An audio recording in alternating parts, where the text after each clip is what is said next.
This is a conversation that we will be having with her. This is free. The reason why the room is predominantly with younger people is because ultimately this is our country. We should have the finances, should we not? And these are the platforms that we should have where we have dialogue and conversation with people that are in charge. And this is what it's about.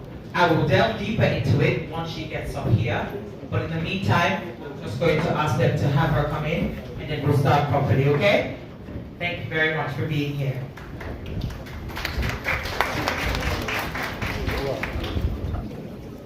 You're buying a mic. You're buying a mic.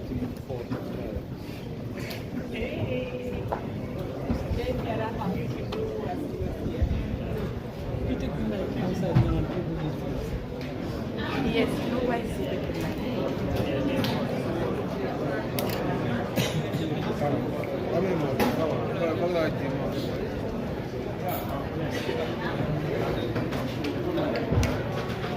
I want to learn how to speak.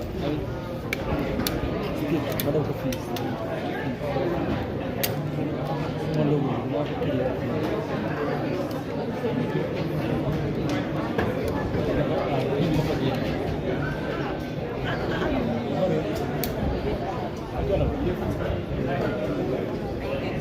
It's like when you see that, like, I put all one again there. I go.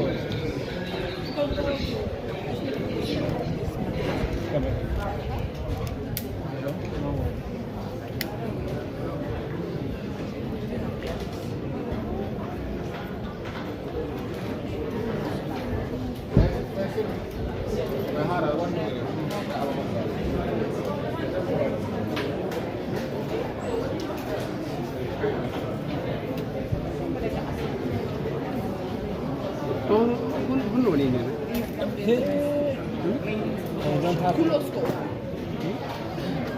Taxi. Not.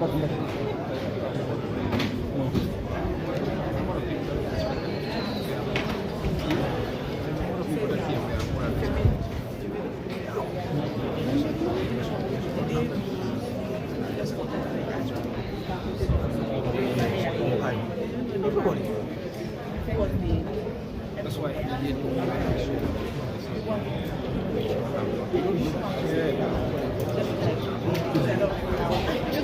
yeah, I see.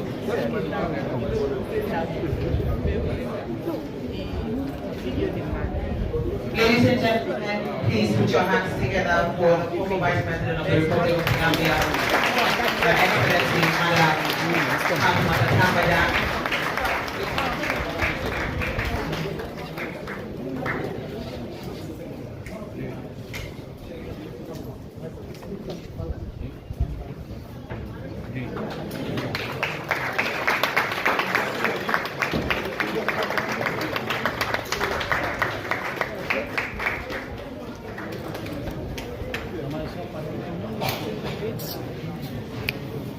Oi, move it.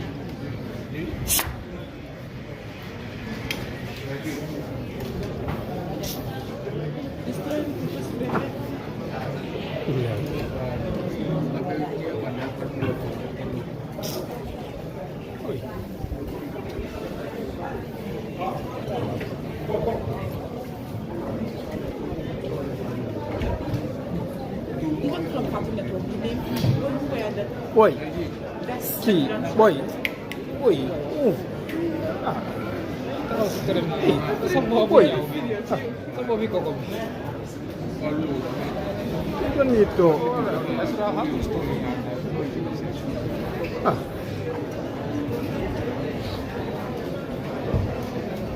Ay. Boy. You know, some people they don't know. Your young life is a compliment. You have to respect yourself. Just put everything life.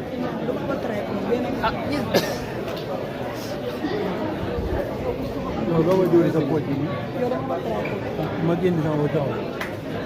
Oh, there's a person. Are we set? Are we live? Are we live? And we're ready? Okay, if we can have the room now so we can start proper. Hey, सब problem की को है?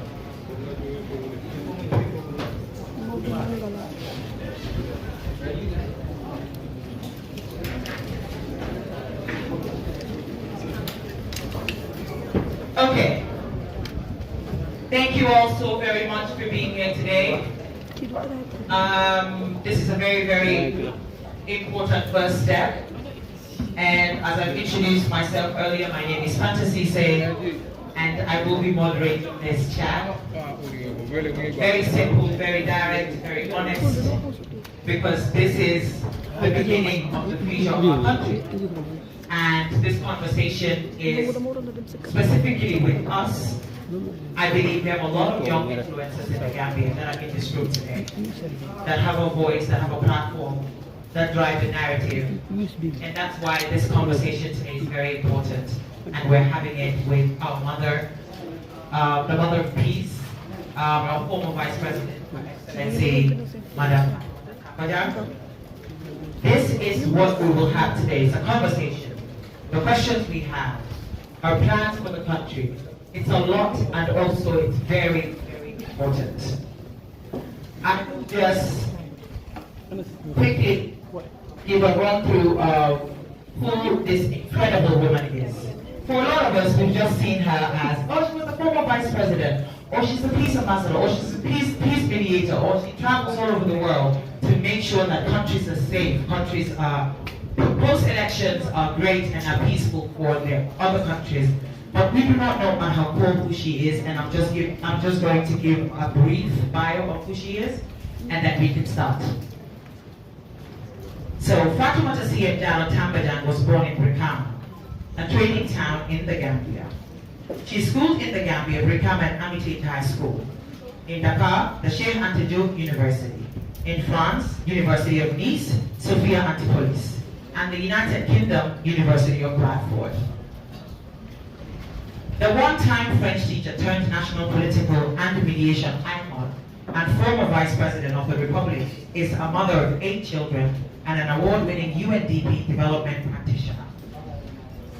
She is a dynamic human rights defender instrumental in architecting the uprooting of Yahya Jammeh after his brutal 22-year reign over the Gambia. VP Jallow Tambanjang was former advisor on women and children's affairs to the first president of the Gambia, and has chaired the Gambia National Women's Council and represented it at the Gambia National Economic and Social Council, bringing about the strengthening of the National Council Women's Bureau and key women NGOs. VP Tanbajang was also former Secretary of State, Health, Social Welfare and Women's Affairs. She is currently one of the most coveted peace mediators in Africa and has brokered peace in Liberia, where she worked for 5 years during the Charles Taylor government. In Togo, in 2017, between government and the opposition, and in Guinea-Conakry during its post-presidential election crisis in 2020. In Sierra Leone just recently, after the 2023 post-presidential election crisis, amongst other mediation initiatives she has headed. She is now ready to step into the #1 job in the presidency. With an agenda heavily focused on tackling the many challenges young people in this country face, with us today is a lady every young woman and every man should emulate. A woman that has held the Gambian flag high on the world stage. This is who we have in our midst today. And some fun facts, because I've read quite a few very important roles, but this woman also is just, she's a mother to us all, and she has a great sense of humor. But some of the fun facts about her, she's full up, obviously. Tanbajang is a Mandinka, that's not me. A Mandinka because she married a Mandinka from Bansa. A Wolof because obviously if you're in Gambia, you must speak Wolof. Aku because her great friends and her adopted mom was Aku. Lingala because she lived in Congo for many years. French because she studied it because she was briefly a French teacher. she is definitely a girl from Brooks, aka Brikama. And the question here is, what can she not do? This, ladies and gentlemen, is who we have now.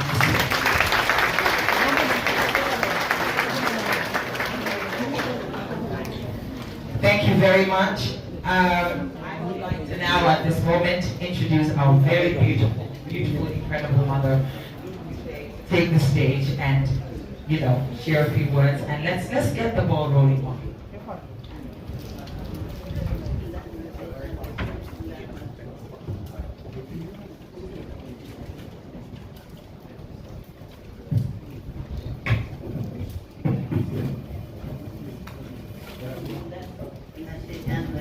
Amen. Amen. I thank Allah subhanahu wa ta'ala, God Almighty, for bringing us together today for the cause of the country, which is the Gambia. I'm definitely honored. I'm very happy to see so many faces in this hall, which epitomize your interest and commitment to really see our country advance to the next level of development, inclusive governance, respect for human rights, rule of law, and of course, democracy. Today, I'm going to listen to you. Many a time, we the adults feel we know everything that you need, we know your inspirations, we know your realities. Yes, we do, but do we give you ears to listen to all these inspiration or aspirations that you have? As a mother, and understanding the role of women from the family, community, and the nation, we know that women have empathy, they are compassionate, they love their families, and they are inclusive. So today I'm going to listen to you, and the reason why I want to listen to you is to have your voices reflected in my democratic agenda, so that when you read the manifesto or you read my strategic plan for the country, each one of you would see his or her voice and its or her contribution to this important document. So I think the floor is open. I know the first question would be, why do you want to contest for the presidency? I think that question is pertinent. I am doing that because of an unfulfilled agenda. 2016, we have been in the national struggle, where every one of you have participated either in the forefront or back. And for 20 years, maybe realistically for 19 years, we have had the national struggle to change our government from autocratic rule to democracy. And I have served as vice president under the current regime. And the question is, why did I leave? I left because I was sacked for political reasons. But more importantly for me, I left on the basis of principles. Because the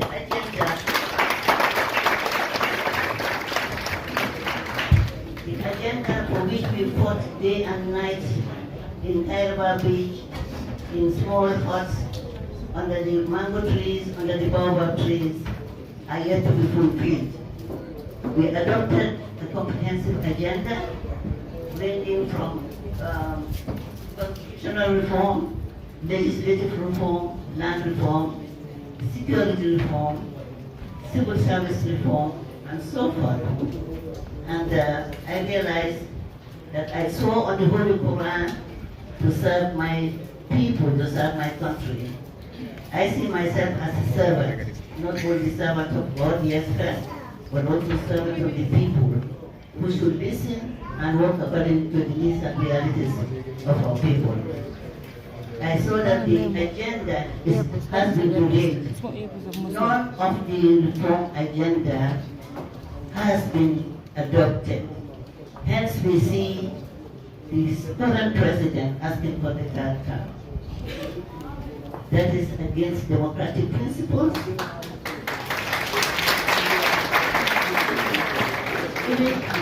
Even though the constitution, we don't have a new constitution, but leaders must have moral responsibility. He had a moral contract with us, social contract, to say 3 years. 3 years, I must say that explained to me, the chairperson of the National Coalition, there was no way we can fulfill 3 years, because we did not find anything in the coffers, and we needed money to really do the reforms that we adopted. But we say we extended it to 5 years, and then after 5 years, I did call the attention of the president that once God has given you the extended 5 years, it is important that you honor your promise. One thing I know, I believe in the Holy Quran, I believe in God Almighty. So whatever I say, I want to stand by those principles. If I cannot be part of those principles, if I cannot be part of those actions, then I need to stand up for civil society, for which you know before, to stand up and see how much we can remobilize ourselves, forget our differences, and ensure that we look at the country first. Let's put the country first. So on this note, it is very challenging for me to contest for the presidency because of we know the constraints that women have. But I am one woman that doesn't fear.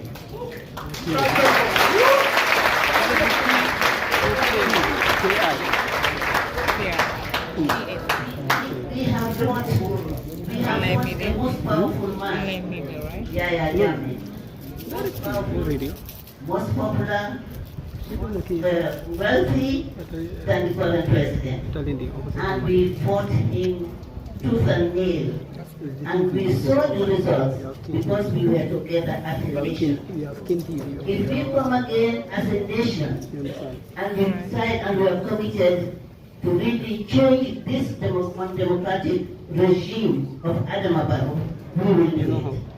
So on this note, I will now give the floor to our able, excellent moderator, who is also one of my favorite daughters, to really conduct the affairs of this evening. Thank you very much.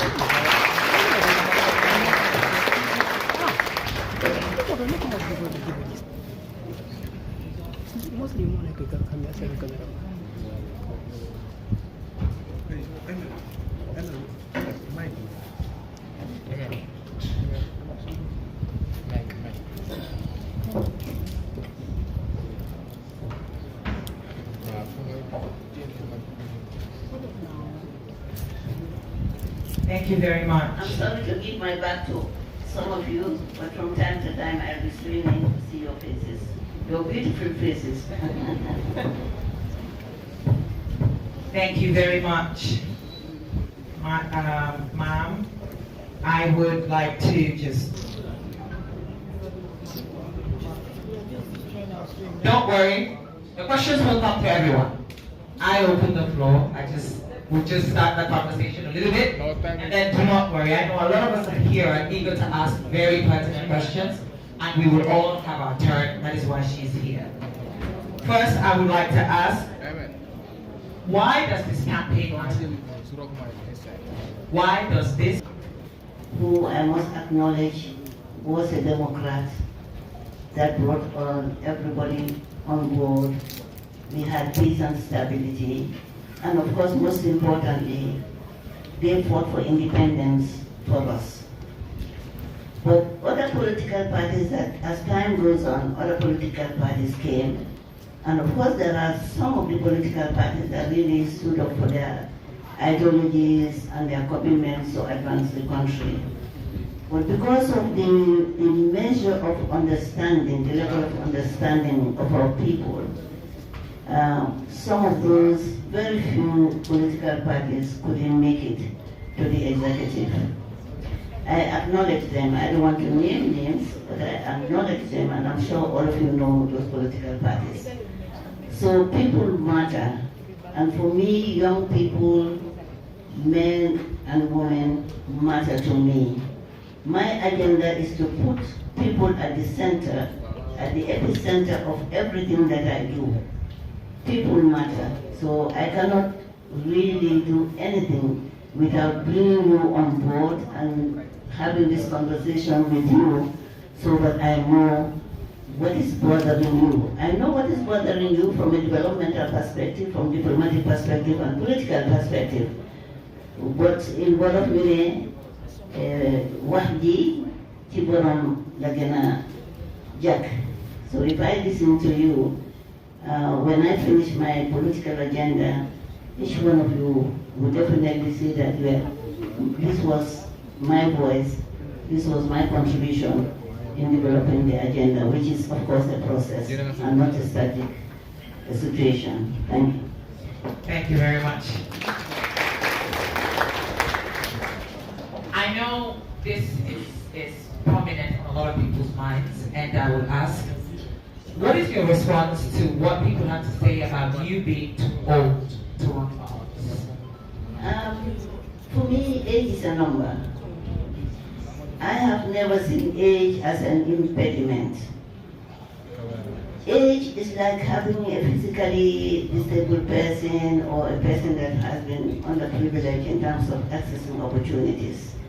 For me, what is important in life is to have the competence, is to love the people you serve or you want to serve, is to have the health, the ability in terms of capacity. Because even under the constitutional provision, the only thing that can disable the president is when the president is incapacitated, when he or she can no longer perform. I have been struggling all my life. I was married young. I had children, came back and went back to school privately. And today, I struggle to become the vice president of this country, not because of position, but because of the commitment to serve my people. So old age, and also we have to recognize, yes, I'm old, but I was in the forefront of the struggle, national struggle, to remove a dictator of 22 years.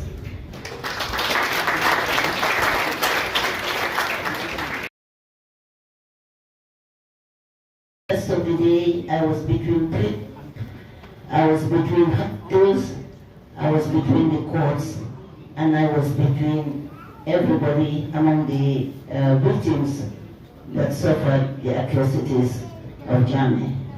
So whether it's me or any other person, we must not use age as an impediment to serve the highest office of this country. I am capable, I have the experience, I have the knowledge, the connections with the international community. Because when we had the change, I played a catalytic role to run around to mobilize $40 million US from the World Bank. African Development Bank came, EU came.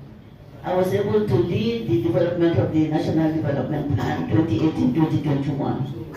So my capacity is there, and I'm a workaholic, I'm a perfectionist.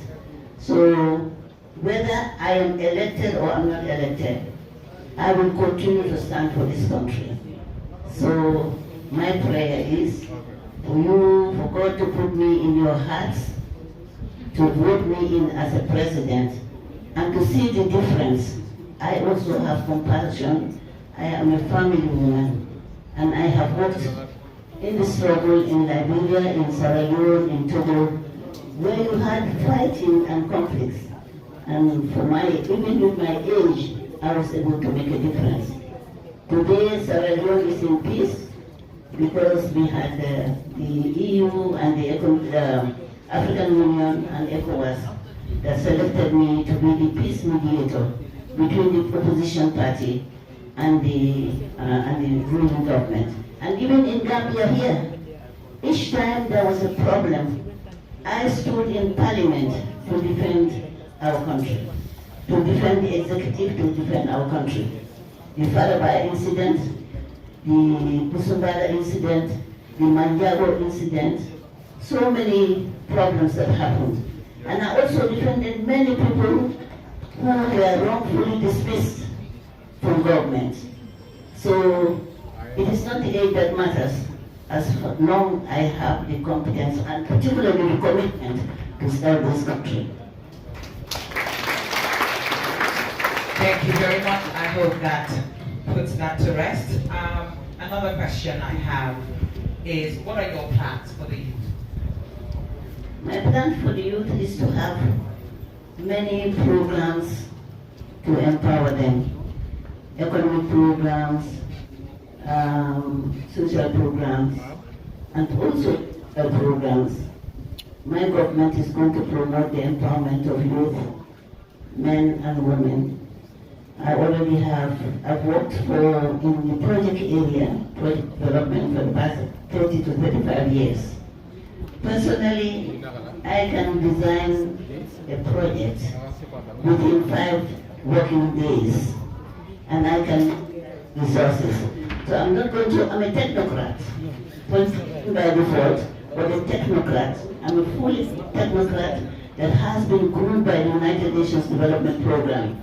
So I know how to look at resources, I know how to engage the international donor community.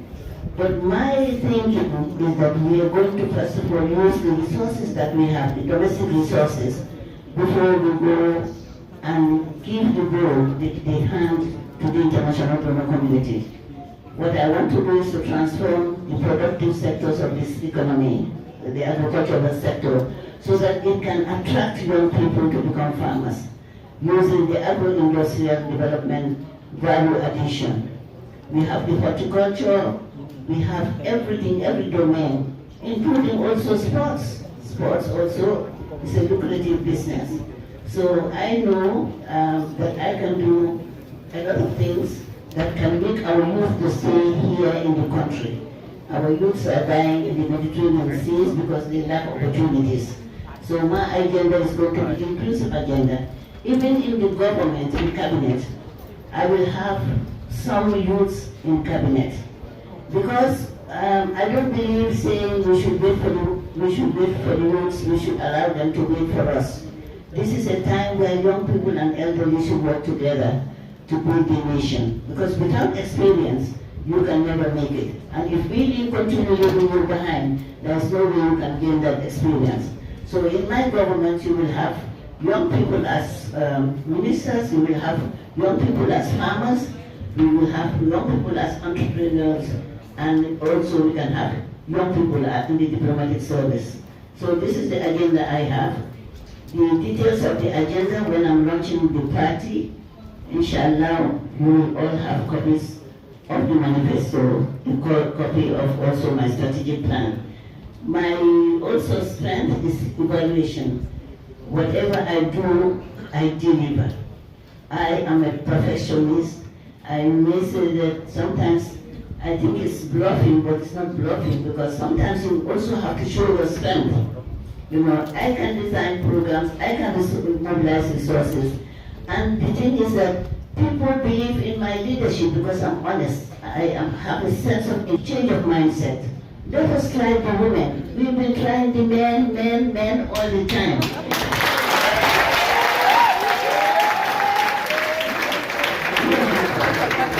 We've been trying the men.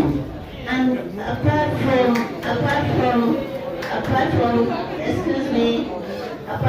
Fatoumata Jallow, who among the men that have led us has done what inspires our people? Today, the 22 years, initially, because I'm very honest, initially, His Excellency, former Excellency Yahya, he tried his best. But because soldiers are not meant to govern, And because they didn't have the experience, there was no way he could make that impact that required. Then this one came and said, you know, that his niche is infrastructure. Are we going to eat infrastructure roads? Are we going to just sit and drink water? What we need is, the first of all, my agenda is the economy. How do I move the hardship that we are all experiencing in this country?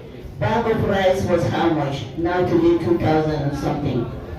So my first agenda is to improve the economy.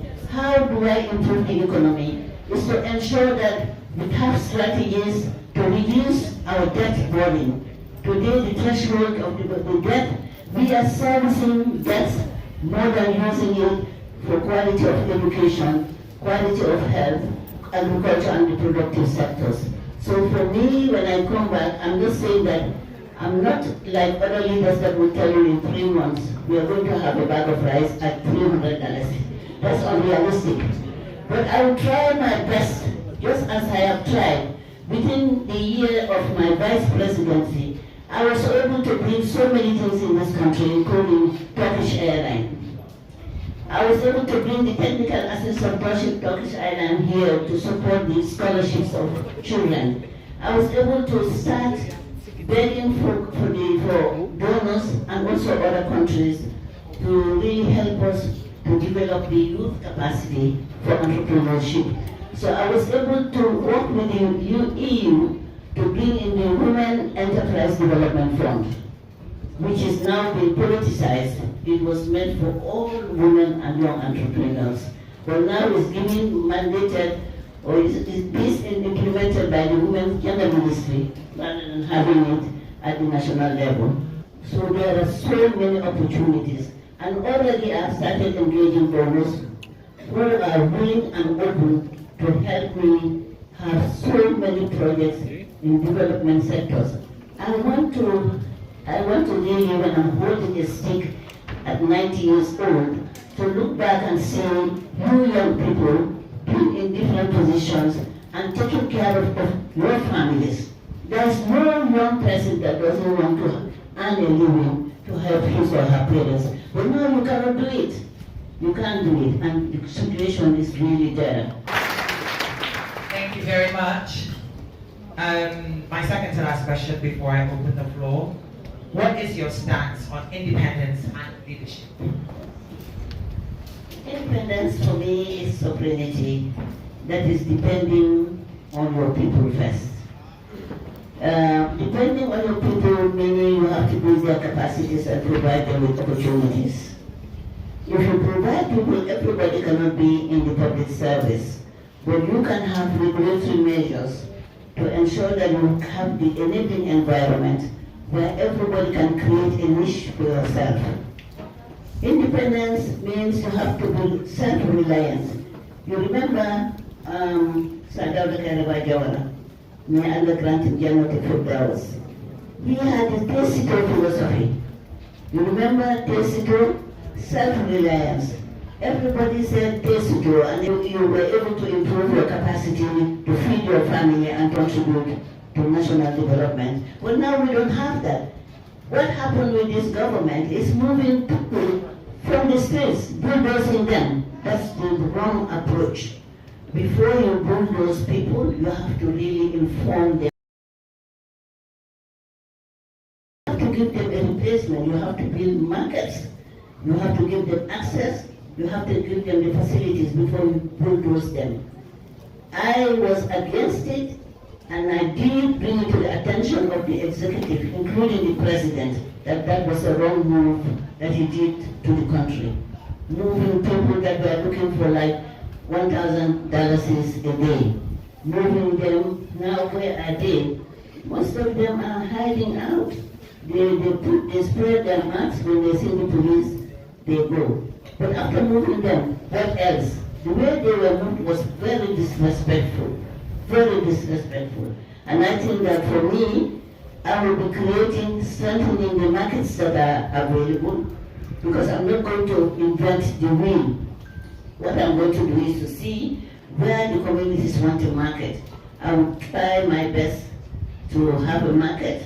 Where there are markets, I will improve the conditions of the market so that whoever wants to do anything, undertake any enterprise, you can be comfortable with that. So this is liggéey bu ñu ñoo ko bokka te balaa ngaa bokk ak nit liggéey nga commencé si njëlbeen bi. So this is Gambian, and I can see around, looking around, I have also seen a husband here. I have so many husbands. So many husbands. People who say I'm old, they should check the number of husbands I have. So, you know, and I recognize him. He's a politician, and I wish him well, a great supporter in this room. Thank you so much. Thank you very much, Ma. Before I ask my last question, you see the guy in the white blazer, Ali.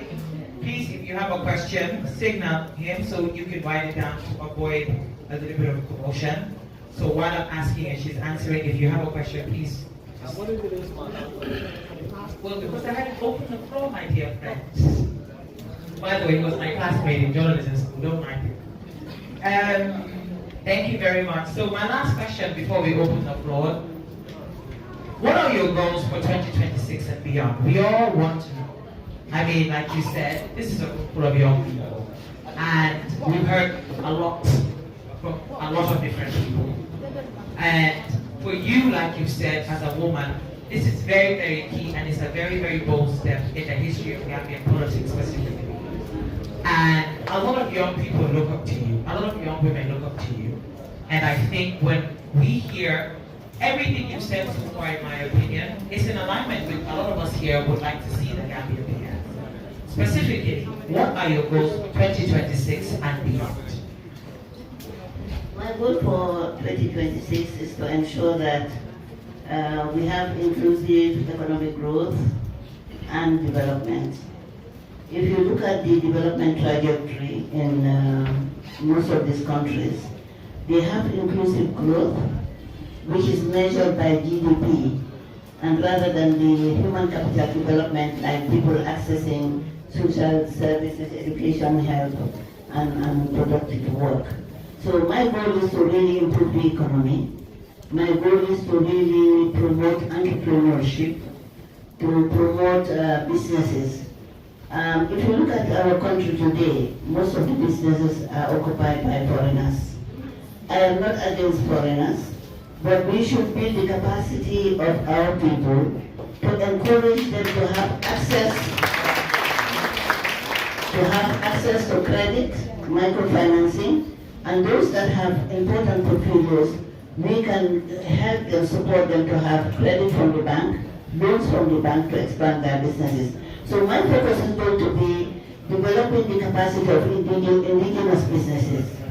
Like we did Abdulwada, His Excellency, former President Abdulwada did in Senegal. When he came, and even Abdul and Macky Sall, when they came to power, the first thing they did was to take care of the people, giving them livelihoods, sustainable livelihoods, empowering them to access resources, and also ensuring that their rights are protected at different levels. So how are their rights going to be protected? We are going to have regulations that will give them opportunities to register businesses, and also my goal would be best to see you cannot eliminate realistically corruption, but you can curb corruption. So we will be establishing the Corruption Commission. It has been hanging for so many years. The African Union in the 2063 agenda had it as a pillar that African governments must work towards curbing corruption. So my God, the results of the commissions, no reports, no accountability. So I'm not going to waste my time on commissions. Of course, it will be part and parcel of the corruption agenda, but we will be looking at how best we can have the productive sectors up and running, agriculture. When I was young, I'm going to Amity High School. Sankulekunda and Yorubakunda, around that area, there were rice growing areas, Sankuya and all this LRR, CRR. But today, if you go to the Jahal Pachar is now, I think, owned by a private entrepreneur. So we want to really have taking back our country. My goal is for us to take back our country from the democratic principles, where we can also have create jobs, and where we can also support those who are at the back way, who already have gone back way. When I was as a vice president, I engaged the international donor community. I was against them bringing back those children here. You bring them here to what? There is no job. So I engaged them, and I was able to convince them to train them, give them skills, and allow them to work for a number of years in their countries. And then when they can come with the expertise and experience and the resources they need. So it's going to be people-centered. For me, it's going to be citizen-centered. And finally, my goal would be to really engage. I like engaging people. Fortunately, I thank Allah for making me a humble person. The reason why I'm humble, I found my parents humble. And the reason why I continue to be humble is the fact that I'm inspired by what my parents taught me and what the Quran has said. You come with nothing, you go with nothing. You come with nothing, you go with nothing. The only thing that you take is the good that you do in your grave. And I really want to go, when I go to my grave, that I sleep peacefully, and that you continue to pray for me. Look behind and say, yes, amal na ko fi jaar, mu nekk jàmm ak salaam si réew mi, ci askan bi, ci njaboot gi, ak ci suñu diggante ak yeneen réew mi. The other encompassing, which is also talks about the goal, is part of the goal, is to really have good neighborhood in the region and the sub-region. We are in Senegal. If you look at geographically, we are in Senegal.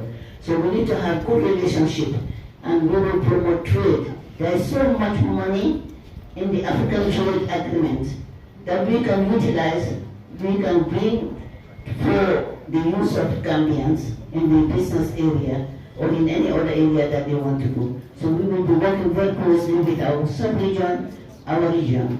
And since women are not many in politics, even in Europe, they are really not many. So my voice, wherever I go, I will continue to really use the voice and visibility of women and young people. So you can take me not only as a president, but also as your ambassador in every endeavor of life. Thank you. Thank you very much, ma'am. And now, thank you for answering all the questions I had. We would now open the floor, and I'll call on Mr. Yusuf Taylor. Flex down. Okay.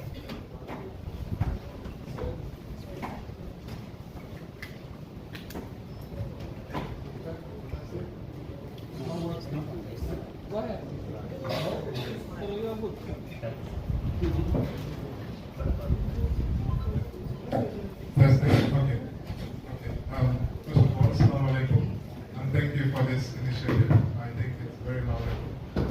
Before I obviously ask my question, we have to acknowledge and really appreciate what you've done in the past, especially with the coalition.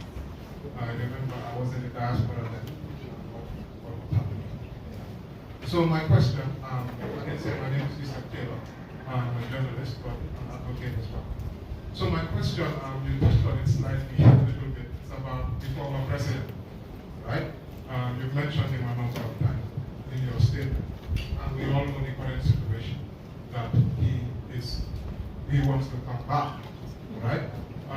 We've seen what has happened in the Gambia. We've talked about the commissions. We've seen the commissions.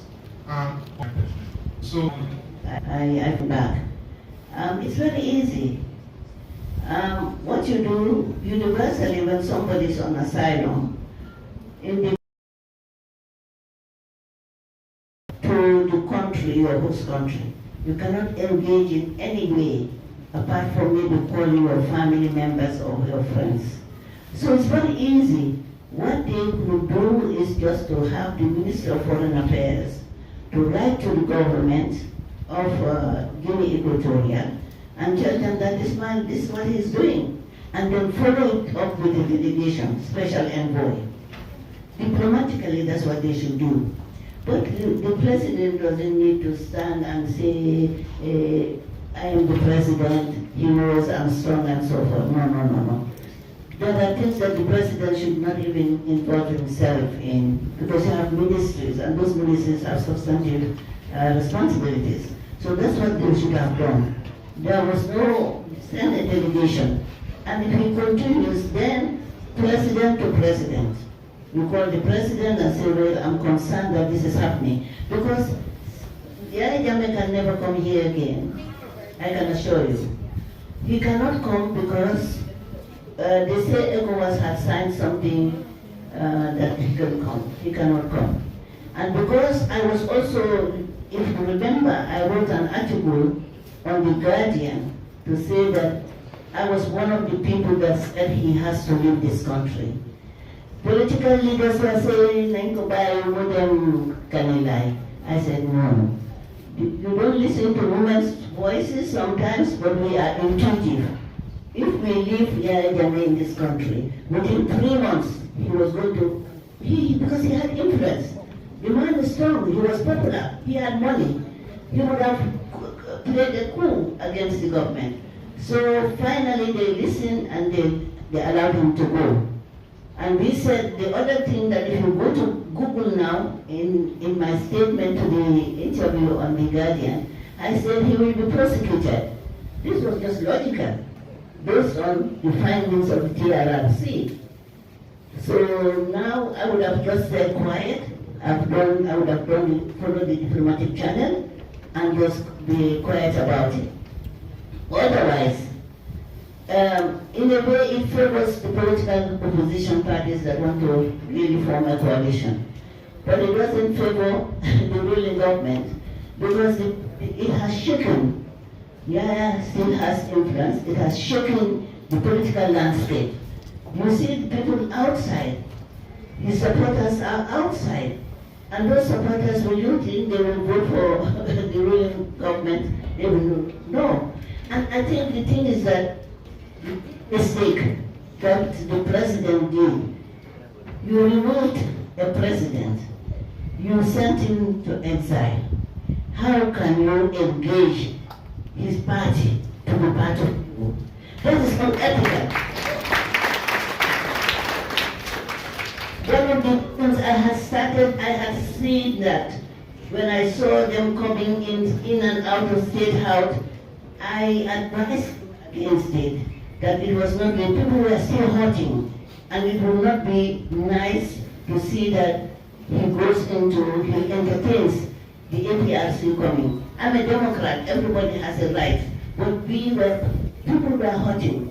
What we should have done was to ban them for 5 years, initial 5 years, just as they banned the PPP, and then allow the government to settle, and then at a given point, they can come back and govern or compete in the contest in the elections. For me, I'm very strategic, and I'm not emotional. I have no agenda. I think it was a wrong move to really bring the APRC. It is a slap to the nation, bringing APRC as Speaker of our National Assembly, bringing the deputy as APRC deputy leader. It's a slap to the nation, it's a disrespect to the nation, and I think he did it purely out of personal interest. I think he needs to look at that. Because if he is no longer president, if something happens to him, we are going back to APRC. Fatoumata Jallow Tambanjang, he is still APRC.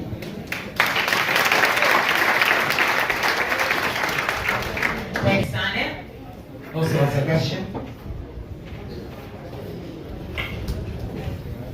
Thank you. Good evening.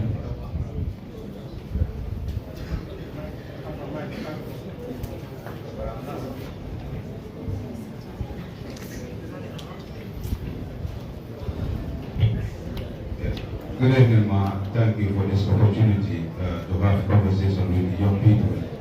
Since we are the cream of the nation, once we have conversation, we will always have a solution. First of all, we know this country is so indebted to its neck. As we speak today, we have been $110 billion in debt burden on our head. Combine that to Jawara and Jame, what this government has taken for the past 8 years is more than what Jame and Jawara has taken in terms of loan. Having an intention to take over from Barrow, how do you address the indebtedness of this country? Because it is killing us. If you look at the 2026 budget, what we are going to pay in terms of debt service is more than all the various ministries in terms of budget allocation in this country. That's why the prices are increased. That's why everything is expensive in this country. Because the money that we generated internally, a vast majority of it goes to debt service. How do you intend to address that if you are elected into office? And my second question, I'll just join it. We have an issue in our country in terms of women being part of or taking leadership position office as the President of the Republic of the Gambia. For the debt body, when I became president, that was my greatest concern. And what I did was to invite the convening meeting of the Central Bank, of Foreign Affairs, and of course the Office of the President. And the strategy I had meant to waive $80 million that we owed over the years. It is on record. I was able to also negotiate with the African Development Bank and also the Islamic Development Bank. And to the extent that the African Islamic Development Bank had promised, because I was seeing that we can build offices at Mile 7, and then we can be paying discretionary, like wanted to negotiate with the Caisse Française of France to renegotiate. You can do that, but it depends on the competency of the leader. A leader that has a vision, that has experience, you can do it. You know, it's easy to govern a country if you have a vision, because all this international donor community that you see here, they are flexible. If they know you know your country and you love your country, you can renegotiate those debts. And then how do we also increase our resources, domestic resources? Domestic resources, today we are a tax-based economy. We need to diversify the economy by opening up the private sector, by opening up the productive sector, like the agricultural sector. How people work. When people work, they contribute to tax. Rather than today, GRA is the only resource reliable revenue for us. GPA is going down the drain, Gambian not to say about it. So the state enterprises are really not working in the interest of the country. So what we do is to have the diversify our economy and to alleviate the livelihoods of people by negotiating for prices, like removing monopoly. I know we live in a globalized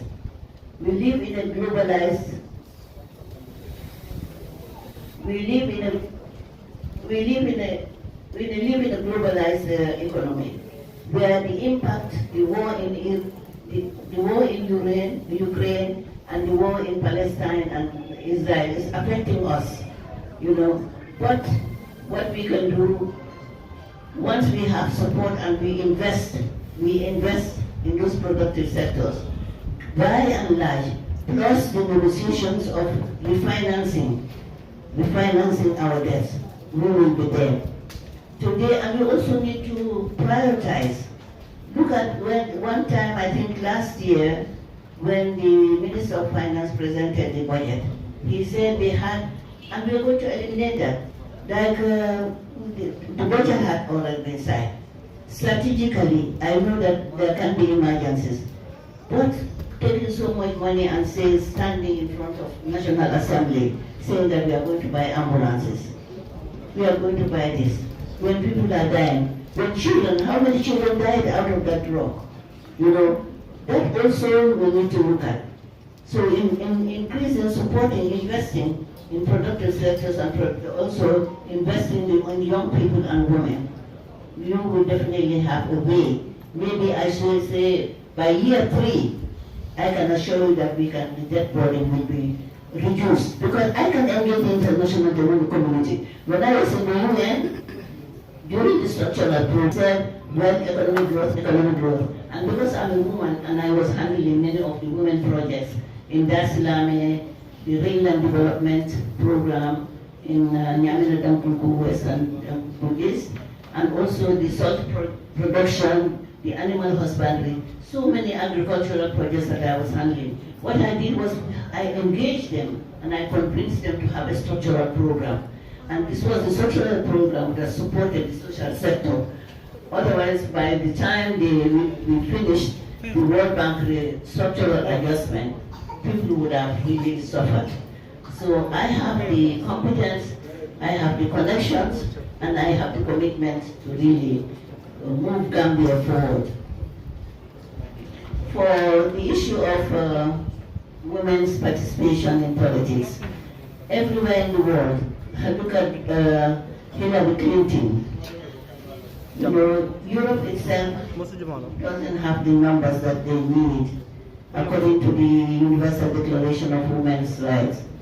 You have the UN Convention 1325, which is saying that we should have more women in decision making. We have ratified this in the 80s when the Women's Bureau was established. But the numbers we have to advocate. Women have to also work for women. We have to be supportive.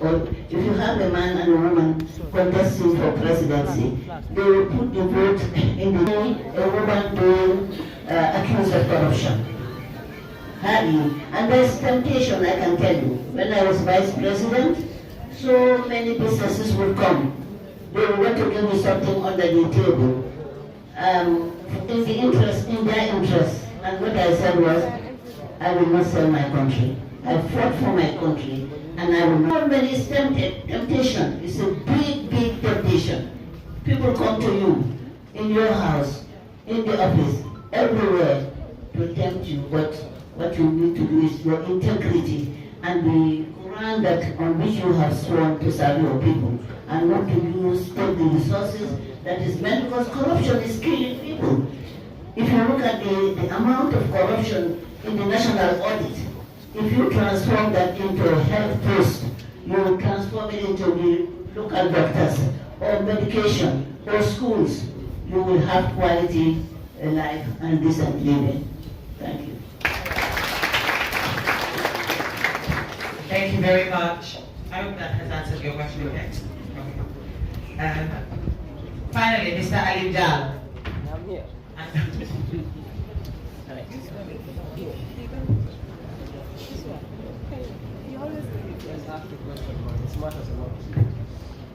Thank you so much. My name. If you can project, then you can. I don't need a mic. I think I'm. You can't project, then you need the mic. So project. So basically, let me congratulate you to this board. Many Gambians actually still recognize your role that you played in the 2016 elections or transition. Now, what makes you believe that Gambians should trust you into executive powers come 2026? And how is your vision actually different from the current administration and the new political entrants?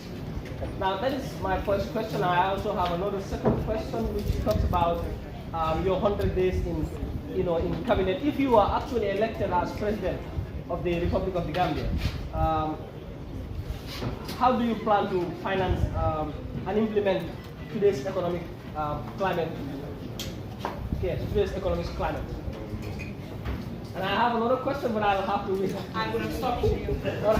So those are my two questions. My vision is to get back our Gambia, bring back our Gambia. And by bringing back our Gambia, meaning Gambianization of enterprises, of endeavors. And Gambianization means looking at people poverty level and ensuring that we invest on those people and sectors that would allow them to empower themselves and to take care of themselves. My vision would be also to implement the reform. We have reform for the past 9 years. Reforms that were developed and adopted by the coalition 2016. And yet, up till today, look at the security situation. We are still stuck with ECOMIC. We are stuck with ECOMIC, and that is frustrating the security forces. They are competent. Most of them have experience in peacekeeping, conflict resolution, and so forth. And yet, we still have ECOMIC here. And the ECOMIC is only ECOMIC for the presidency, not for even for the vice presidency. When I was vice president, I said I didn't want the ECOMIC, I wanted my people. So up to today, I'm with the PIU. Because those are our people. If we don't trust our people, we'll frustrate them. So, and in the democratization process, what we need was to have security reform. Most of them would have been retired by age. Most of them would have maybe left the service, and others would have gone for peacekeeping. And then we would have a very good size of the security efficiently, and also providing them with the vice president's office. I saw some people who were sitting in corners, just marginalized. And so we had general meeting and people to know what they were doing and what they wanted. So we need to really motivate the civil service and of course the legislature. There is a backlog of laws, backlog of cases. The Constitution says 72 hours, you cannot detain a person after that. But up till now, we still have backlog of cases. When I go to prisons, I visit the prisons from time to time, also during 2016 and 18. And I find so many people, 5 years, 4 years, they're just there waiting, they don't know their fate. So that will also loosen. The other thing would be to really reform the prison service, the prison infrastructure. We are all liable to go to prisons. You don't go to prisons because you are a criminal. As a political, you can be a political detainee. You can also fall in the other side of the law, and misdemeanor, and go to prison. So any one of us can be of my office would be really work. Because I'm a workaholic. If you ask my children, they will tell you I'm a workaholic. So what I will do is to first of all establish a very good cabinet, a cabinet by merit, not via money. I'm going to have people that really, yes, I'm going to have, and I'm sure that most of you will also understand. So it's going to be open door, and it's going to be merit-based, not because of politics. If you bring a politician to cabinet, they don't contribute anything. They don't contribute anything. Even sometimes the cabinet papers that they prepare, it's difficult for them to present. So it's important to bring them competent people, technocrats that know the issues. We should forget about ministers being just political figures. We should be technocrats to understand, to guide, to lead, and to facilitate, and also support the staff that we are working with. So the 100 days is going to be really establishing a cabinet, a competent cabinet, sharing the profile of the cabinet, also developing a strategic framework that would guide us throughout maybe the next 3 years or 5 years. And of course, eventually we will be evaluating those strategies so that we progress, and when we have challenges, we improve. Of course, you talked about the think tank. Under the President Barrow, we've seen one time initiated the think tank, which actually died. Could you elaborate a little bit as to how your think tank would be different from the one that the Barrow administration formed and failed? I am the pilot tank. That was my baby. From the experience I had from the UN and the experience I have in the international meeting.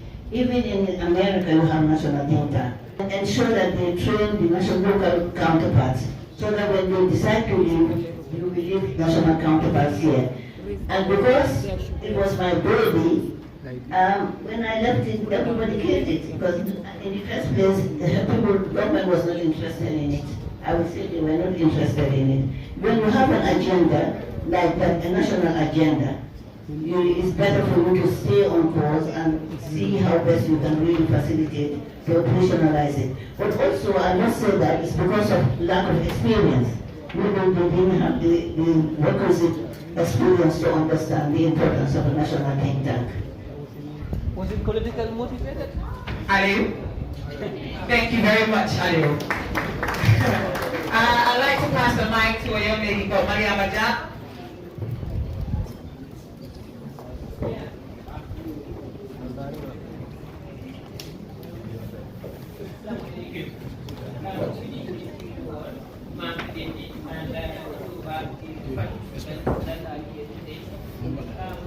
I appreciate the opportunity given to have a question on this special day.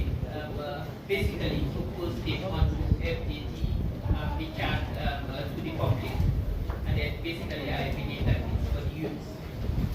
My question for the day, I think it will be one because others have already answered the other questions, but I want to. I mean, well, I would elaborate on to long-term vision. I mean, what do you believe will be the biggest challenge facing Gambia in the next 20 years? And if that being the case, what specific steps would you take to prepare the country to the big challenge if elected? Thank you so much. Yeah, thank you so much for that question. You know, in life you have to have a vision, and a vision encompasses present, the future, of course, learning from the past. Gambia today is geographically advantaged because it can be, it has a very good landing strip for air, for flights. You also have the port, which is being given out on contract to foreigners. So what we need to do is to really look at the infrastructure. You know, the infrastructure, giving our people, our young people, the skill sets that they need, the vision, the skills that they need to work for the future. That is including, of course, the emerging technologies like AI. For me, I have some reservation on AI because AI, some of the cons of AI is really moving the workforce, human workforce. Most of the workforce will really be reduced. So what we can do is, as a government, I will do as much as possible to look at methodologies that would allow our people, even though technologies, we will leave them work on the workforce. We will give them skill sets to really cope with the emerging technology. We will also look at what is happening in the world. You have the change, you have disaster, human disaster, you have also natural disasters. So we just have to be strategic. We have to build in strategies that will not only respond to the present but to the future generation to come. And in terms of leadership, we also need to look at leadership, you know, having good leadership, leadership that have vision, and leadership that are accountable to the people. Most of our leaders, there are some, but most of them are usually funkum. They don't look beyond themselves. Like when I come to, when I have my government, I will not condone corruption, and I will not condone incompetence. And if anything happens, we need to look at it from the human rights point of view, not just come and allowing laying off people. We need to do is to look at what their activities are in terms of competencies and build their competence. So the future is bright, but the future will bleak, depending on how we see it. For me, I have hope that if you prepare your people, you put people at the center of development, at the center of dialogue, at the center of processes, you will definitely have the adequate capacity to respond to the future. And my prayer is for us, for the future, to find us in good shape so that each one of us will have a part to play in the process. Inshallah. Thank you. Just quickly, if we can have one room while she was answering